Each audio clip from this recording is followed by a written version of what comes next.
در جهان هستی که هر چیز شما زنده میبینی که حرکت میکنه، منبع حیات و حرکتش آب است. اما آبی که فقط یک جز است، او کدام چیزی دیگری نیست. اما الله متعال چقدر حیوانات رنگارنگ متنوع را با جسامت متنوع، با رنگای متنوع، با قوتهای متنوع، با شکلهای متنوع الله پیدا کرده. آب امو آب است. اما ببینید که چقدر حیوانات و نباتات الله رنگارنگ پیدا کرده. این کار هیچ کسی دیگری نمیتونه. هیچ کسی. مخلوق وقتی کارخانه را جور میکنه، در کارخانه متنوع چیز نمیکشه، در یک قالب تمام چیزا یک قسم میآید، یک قسم. اما الله متعال یک چیز است، در یک قالب یک کارخانه مندازه، میبینی که رنگارنگ میشه، متنوع است. انسان ها را ببینی با اینمی قدر کثرتش، دو انسان با هم یک شکل پیدا کردن نمیتونه که در بین ازوا تفاوت موجود نباشه. دیگر چی میکنی؟ یک شست انسان سعی کنی خردک در سر نوک انگشت انسان که کدام شست است، نمیشه که در بین دو انسان در این توافق باشه. چرا؟ الله متعال خطوطی که در رو پیدا کرده با هم تفاوت داره. این نشانه عظیم قدرت الله متعال است. تو بیبی که در یک موضع خرد، در جای خرد، الله متعال چقدر تفاوت در بین این قدر مخلوق آورده. از او خاطر کسی که قدرت الله را، عظمت الله را نشناسه و بسیار جاهل است و بسیار نعوذ بالله بیعقل است. چرا؟ مشاهده میکنه این گپا را.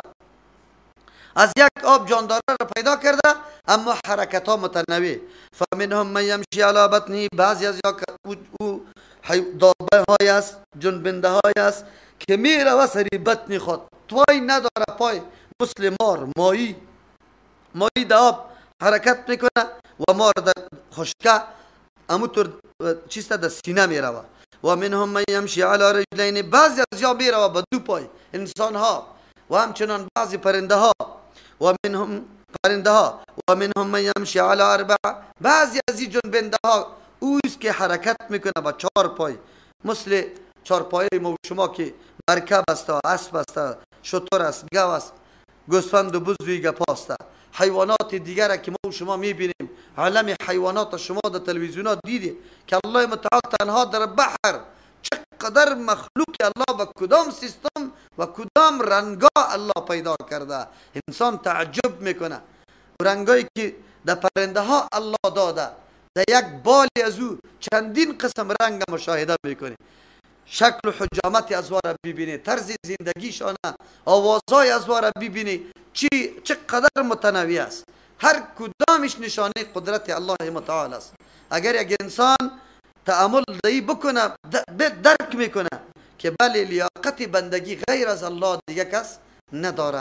چرا؟ همه کائنات در ملکیت الله، در اختیار الله خلقشمو کرده و طرز زندگی رم الله برش تعلیم داده و فعل حال هم در زیر نظام الله حرکت میکنه. یک پرنده حتی ساز یا اشپلاقی که میکنه بدون اراده الله و مشیت الله نیست، در زیر فرمان الله قرار داره و امر انجام میده. ان الله، انسان وقتی دایی میبینه تعجب بکنه، لیکن تعجب نکن. چرا؟ بخاطر که الله قدرت داره. ان الله علی کل شیء قدیر، الله بالای تمام چیزا قدرت داره. هر چیزی که بخواه میتونه. یک قطره آب منبع حیات کلگی، اما زندگی متنوع، خلقت متنوع، حرکت متنوع، اهداف متنوع، رنگا متنوع، حجما متنوع، کلش در زیر فرمان و اراده الله متعال است. انسان بیچاره حالی را حتی یک مخلوق الله را در شمار خود آورده نمیتونه که چقدر مخلوق الله متعال است. طرز و طریقه زندگی و نمو مخلوق الله متعال خودش نمیدانه که از کجا چه قسم چوچه میکنه، چه قسم توالد و تناسل میکنه، چه قسم آذوقه و ذخیره خود برابر میکنه. یک الله متعال میدانه. در بعضی امی عجایباتی که در تلویزیون شما میبینی، بسیار انسان یقینا روشنی و وضاحت برش نصیب میشه که الله متعال چطور انتظام کرده برای بقای اینمی زنده جانها، از کجا یا باقی ماندن، رزق خود از کجا پیدا میکنه. لقد انزلنا آیات مبینات، اولی الله متعال پس توجه ما را به سوی کتابی که یقینا ما را هوشیار میسازد، مایه شرف افتخار و سعادت ماست، دو برمیگردانه. الله متعال تمام اینمی حالتها را در کتاب خود به ما بیان میکنه تا ما انسان ها درک بکنیم مسئولیت خود که الله ما را برای چی پیدا کرده. از او خاطر ما باید الهام و درس از کتاب الله بگیریم، ما هدف و غایه پیدایش خدا بفهمیم که قرآن برای ما کدام هدف تعیین کرده برای پیدایش، کدام راه سعادت است و کدام راه شقاوت است. قرآن کلش برای ما تشریح کرده. از او خاطر الله متعال میفرماید که دیگه عذر برای شما باقی نمانده. اگر نعوذ بالله طرف عذاب الله شما دوچار عذاب الله میشه، جهنم میره، عذر دیگه باقی نمانده، حجت سرتان تمام شده. لقد انزلنا آیات مبینات، یقینا ما فرو فرستادیم دلایل مبینات واضح برای فهمیدن حق، برای پیدا کردن حق ما کلی دلایل براتون آوردیم. از دیگه دلایل دیگه پیدا میشه که الله متعال ما انسان را متوجه از این میسازه، ولی همه چیزا برای منفعت انسان و برای کار انسان، همه چیزا را که مشاهده میکنی. پس تو انسان همونطور برای خواب و خور پیدا شده ای. والله یهدی من یشاء، الله هدایت میکنه. این هدایت خاصه میگه. دو قسم هدایت است، یکی عامه است، هدایت عامه و کل مخلوقات شده. الله زندگی متناسب، طرز و طریقی زندگی را، تولد و تناسل همه گپاره در خلقت و در فطرتش الله گذاشته با مو قسم زندگی میکنه. اما یک هدایت خاص است، این را الله با بندگان خاص خود میکنه. کدام بندگان خاص؟ که کدام اسباب الله برش داده و اسباب استفاده کرده، استعمال کرده. گوش برش داده، از او فایده گرفته. چشم برش داده، از او فایده گرفته. قلب برش داده، از او فایده گرفته. اگر الله متعال به کسی این اسباب داده که اسباب فهم است، اسبابی است که انسان یقینا وادار به این میسازه که من در دنیا چی مسئولیت دارم، تعامل بکنه، اینی طور مردم را الله هدایت خاصه میکنه. از دو خاطر میگه والله یهدی من یشاء، الله هدایت میکنه کسی را که بخواه الی صراط مستقیم، به سوی راه درست و برابر. آلی منظور در اینجا چیسته؟ یعنی او مردمایی که حقوق علمی، حق علم چیست؟ عقیده درست کردن. و حقوق عملی خدا او عبارت از چیست؟ اطاعت کامل از احکام الله متعال. او کسایی که ادا کرده، او نمو مردم را الله متعال به صراط مستقیم هدایت راهنمایی میکنه که هم امانت علمی خدا تکمیل کرده و هم امانت عملی خورده. الله متعال امانت علمی برای ما داده، قوت هایی که ما توسط از او تفکر میکنیم، معقولات درک میکنیم، این را برای ما داده. کسی که از این کار گرفت استفاده کرد، الله متعال را هدایت میکنه. و همچنان امانت های عملی را، دست، پای، گوش، چشم، این چیزا اعضایی که ما داریم که اسباب شناخت و معرفت است، اسباب تحرک و زندگی است، از یا استفاده درست کردن. الله متعال میگه به این طور مردم ما صراط مستقیم نشان میدیم. و یقولون آمنا بالله و بالرسول، اینمی مردم نتیجه و ثمره هدایت الله برای این مردم چی میشه؟ میگوین آمنا بالله، ما ایمان داریم به الله، یعنی به حکم الله یا به توحید و یکتا پرستی الله، این به قلب خود، و بالرسول، به پیغمبر هم ایمان داریم، بالکل باور داریم. الله را نظامش پذیرفتیم و امین نظام در تعلیمات رسول الله صلی الله علیه وسلم شناختیم. ای را میگه بخش عقیده. و اطاعنا، ما اطاعت کردیم، عملا اجرا کردیم. تنها مردمی نیستیم که در سر زبان ما باشه بگویم بله مؤمن هستم لیکن عملم تکذیب میکنه عقیده مرا. ما میگم که من حلال میخورم لیکن عمل کردم مرا تکذیب میکنه. ما میگم که من یقینا دلسوز برای مردم هستم اما عمل کردم مرا تکذیب میکنه. همیشه مردم از پیشم آزار و اذیت دیده. از او خاطر است که بنده مؤمن تنها یک مسئله نظریه و تئوری نیست. دین عبارت از تطبیق عملی در زندگی خود از او احکامی است که الله توسط پیغمبرش روان کرده. او وقت انسان دین که تطبیق کنه عملا، او وقت یقینا انسان ادعایش درست است. ثم یتولا فریق منهم، کل گیمی طور است نه. بعد از رسیدن این امی وقت عمل و وقتی که یا چی بکنه دعوای نبوت از پیغمبر صورت بگیره، باز میبینی که مخالفتاش شروع بشه. همونطور در ظاهر کلگی میگه ثم یتولا، باز رو گردانی میکنه فریق منهم، یک جماعت از یا من بعد ذالک، پس ازی چی مانا؟ یعنی وقتی که خب معلومات کافی برش حاصل شد، دلایل مقنع برش فراهم شد، انبیاء علیهم السلام دعوت شروع کرد و اظهار معجزه را کرد برای تایید نبوت خود، باز میبینی که مردم سر میکشه، دیگه طرف حرکت میکنه. و ما اولئک بالمؤمنین، نیست این مردم مؤمنا. الله متعال عالی حالات منافقین بیان میکنه که یا در ظاهر در زبان ایمان ظاهر میکنه اما در قلبشان ایمان وجود نداره. چرا؟ امی سخن نشأت از قلب نکرده، بلکه از روی عقیده ای سخن نبرآمد از دهن، بلکه روی مصلحت ها ای سخن از دهن برآمده. اگر مصلحت موجود بود در زبان ایمان اظهار میشه، اگر مصلحت نبود باز حتی اظهار ایمان در زبان هم نمیشه. منافقین همیشه میطور است، از روی قلب و اراده هیچگاه اسلام خوش نداره، لیکن روی منافع شخصی خودشان که در اظهار اسلام یا دیده، از او خاطر بس اوقات در زبان خود اظهار اسلام میکنه اما در حقیقت یا مسلمان نیست. چرا نیسته؟ بله، عملی از یا ای را ثابت کرده. کدام است؟ زمانی که در کدام فیصله ببینه که منفعت ما در فیصله شریعت است، باز میدوان طرف از او که باید در شریعت فیصله شود. زمانی که در فیصله شریعت منافعشان نباشه باز شریعت پرسان هم نمیکنه، باز میگه بیا که به طور قومی این کارا را انجام بدیم. این گپای است، این حالات منافقین است که الله بیان میکنه.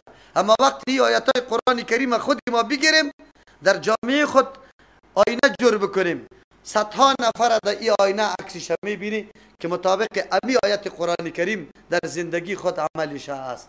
امروز به صدها نفر ما ببینیم زمانی که منافعشان باشه در مسئله شریعت میگه بله شریعت، هر زمانی که منافعشان در شریعت نباشه باز میگه نه پشت شریعت نکرده. ما همینطور قومی فیصله میکنیم. علمای ما یک تعداد همینطور شده، زمانی که یک حدیث موافق مذهب خود تایید مذهب پیدا کنه داد از حدیث میزنه این آیت و حدیث است. خب زمانی که مخالف پیدا بکنه باز میگه ما مقلد هستیم، ما ضرورت به ما چی نداریم. از ما کده امام ابو حنیفه رحمه الله، امام شافعی رحمه الله، امام مالک رحمه الله خوب میفهمید و از ما کده خوب میفهمید، ما دنبال از ما روان هستیم. الله رحم بکنه. این سخت حالت است. الله صفت منافقی طور بیان میکنه که در زبان یک چیزی را گفته رایستی اما در قلب وجود نداره. محبت با امر اطاعت رسول الله صلی الله علیه وسلم تقاضا از این میکنه که از قلب چیز در حالت منفعت باشی یا در حالت باخت باشی که اصل حکم فیصله علیه تو میشه و تو ملامت میشی، چون حکم شریعت است. به چشم بپذیر. تنها پذیرفتن امی حکم با وصفی که تاوان است، امی یک پذیرفتن حکم الله برای توی کامیابی است. شاید منفعتی شخصیت نباشه، تاوانت باشه، اما چون که پذیرفت حکم شریعت امی برای چی است کفایت میکنه. معاذ رضی الله عنه میایه، غامدیه رضی الله عنه میایه، هیچ کسی غیر از الله متعال و کسی که خطش زنا کرده خبر نداره پیش رسول الله صلی الله علیه و سلم که ما را پاک کو، سر ما حد جاری کو. و میفهمیدن که لکه است، این ننگ است، ما در پیش مردم حتی آبروی ما میریزه، آبروی قوم ما میریزه، اما عذاب آخرت واره واداشت که همی کلی تکالیف بگیره، کلی ننگ همی ملامتی را سری خود بقبولانه، لیکن تسلیم به حکم کی بکنه؟ خدا الله متعال. اینمی تسلیمی به حکم الله متعال اینمی افتخار بزرگ بود که زمانی که مردم گپ کردن در مورد غامدیه، پیغمبر علیه السلام گفت به الله قسم اوی طور توبه کرده که اگر تقسیم میشد کل اهل مدینه را کافی بود. اوی طور توبه کرده که اگر توبه از او تقسیم شود کل اهل مدینه را کافی است. چرا؟ به خاطری که نفس خود تسلیم به حکم الله متعال کرده. گپی عادی نیست، خود تسلیم کردن به حکم الله متعال که الله چی فیصله میکنه ما بالکل راضی استم، ما قطعا مخالفت ندارم، چرا الله ما فیصله میکنه. چقدر نکته چیست عجیب است. سر ما میایه، گاهی مریض میشیم، گاهی فقیر میشیم، گاهی اولادی ما نمیشه، گاهی اولادی ما میموره، گاهی پدر، گاهی اقارب، حالات مشکلات ناگوار سر ما میآید، اما اگر ما تسلیم به حکم الله کردیم اینی افتخار ماست، اینی کامیابی ماست. اگر نه که راه شکایت در پیش گرفتیم که نه چی رقم این چرا اینطور شد، باز بدبختی است. الله صفت منافقین بیان میکنه، مؤمنا را از این برحذر میداره که طوری حرکات در زندگی شما دیده نشود. باز مبادا که نعوذ بالله در زیر حکم منافقین داخل نشوید. کدام است؟ و اذا دعوا الى الله و رسوله، وقتی که دعوت داده میشن به سوی الله و رسول الله، لیحکم بینهم، که فیصله کنه بینشان، اذا فریق منهم معرضون، ناگهان یک جماعتی از جا اعراض کننده است، رو میگردانه از فیصله. اگر چی در شق منافقین بود و وقتی کدام موضوع نزاع پیدا میشد گفت بی که در پیش الله و رسول الله فیصله کنیم. در پیش الله فیصله کردن، موضوع مسئله را تقدیم کردن به کتاب الله است. پیش رسول الله فیصله کردن در زمان حیاتش شخص خودش بود، اما بعد از وفاتش فیصله در پیش رسول الله به حدیث رسول الله میشه. چقدر گپی مهم است که بیا فیصله را بکنیم. نه سخن تو قابل اعتبار قدر و قیمت داره و نه سخن ما قابل اعتبار و قدر و قیمت داره. سخن الله و رسول الله است. بیا که موضوع را ببریم، نزاع نیست، جر و جنجال نمی کنیم، کشمکش نمی کنیم، هیچ مخالفت موتو نداریم. چیزی که کتاب الله فیصله میکنه و حدیث صحیح رسول الله فیصله میکنه، بس فیصله بکنیم. لیکن شما میبینید که یک تعداد مردم اعراض میکنه، نمیبره موضوع اختلافی خود به کتاب الله و سنت رسول الله و میگه نه ما از یک امام پیروی میکنیم خلاص. بسیار سخت است، بسیار سخت است که یک کسی را بگوی بیاد این حدیث اینطور میگه او برات میگه که من حدیث کار ندارم، ما فلانی چیست در تقلید در مذهب فلانی استم، ما اونو را قبول دارم. این ترجیح دادن است، ترجیح دادن رأی امام، قول امام بالای قول رسول الله صلی الله علیه و سلم. و این علامه منافق است نعوذ بالله. الله تعالی اینجا در جمله سمات یا مشخصات منافقین موضوع را بیان میکنه. و یکن لهم الحق، اگر باشه برای از یا حق، یعنی میفهمه که در شریعت برای از یا فیصله میشه، یاتو الیه، میایه بسوی امی فیصله، بسوی امی حق بدون تکلف، هیچ جنجال نداره. مذعنین، در حالی که قبول کننده حکم هستند. مذعنین بالکل گردن مانده می باشه برای قبول کردن. چرا؟ به خاطری که منفعت شخصی است. اینجا ای حقی از این بالا میشه دیگه بالکل تسلیم است. افی قلوبهم مرض ام ارتابوا، الله متعال می فرماید سببی نه آمدن از یا به فیصله، چرا نمیان به فیصله؟ علت از او سبب از چیست؟ قرآن بر ما بیان میکنه. افی قلوبهم مرض، آیا دلهای از یا مرض است؟ یعنی نعوذ بالله کفر یقینی است، عقیده شان است که تو رسول نیستی، عقیده دارن که تو پیغمبر نیستی، از او خاطر نمیه. یک امر تابو، یا است که در ناحیه نبوتی تو شک داره که آیا نبوتی تو واقعیت داره یا نداره. دو ام یخافون یحیف الله، یا میترسن که ظلم کنه سرش الله علیهم بالایشان و رسول و پیغمبر در حقشان اراده داره. یا است که کفر قلبشان فرا گرفته، بری تو به خاطری نمیه که در قلبشان بالکل مرض کفر است و تو رسول نپنداره، قابلیت فیصله را بری تو حقشان نمیده از او خاطر. یا است که لا اقل شک داره در نبوتی تو، یا است که میترسن که ما سر ما الله و رسول الله ظلم نکنه. کدام این مردم ها داره؟ کلش داره. بل اولئک هم الظالمون، این مردم ها ظالم است. دینمی مقدماتی که یا گذاشتن کلش ظالم است، از حد تجاوز کرده. در کافر بودنشان که از روی قلب کافر هستند، رسالت تو را نمیپذیره، ظلم کردن. چرا؟ نشانه های واضح رسالت تو را به چشم سر دیدن، خصوصا معجزه قرآن کریم که هر کس وادار به اعتراف میکنه، اما این بدبختا بازم اعتراف نمیکنه. چقدر ظلم از حد تجاوز میکنه. یک. دوم در مورد تو در شک هستن، چقدر ظلم میکنه. شخصیت تو، هویت تو، منزلت و مقام تو بالکل برملا و هویداست، هر کس میشناسه. چرا خیر؟ آیا آدم ناشناس هستی؟ در این مورد تو را نمیشناسه؟ پای خود گرفته. دو، در اینجا ظلم کردن. چرا؟ شخصیت تو را از سر تا پا، از شست پای تا فرق سر خوب میشناسن که تو کیستی، کدام شخصیت هستی، منزلت و مرتبه و مقام تو کدام است. سوم، آیا الله و رسول الله سر کسی ستم و ظلم میکنه؟ ظلم خود الله حرام کرده. الله ظلم دوست نداره، سر مخلوق خود حرام کرده. او خود یک ذره سر کسی ظلم نمیکنه. رسولی که از جانب الله تعیین شده او بجز از حکم فیصله الله متعال فیصله نمیکنه.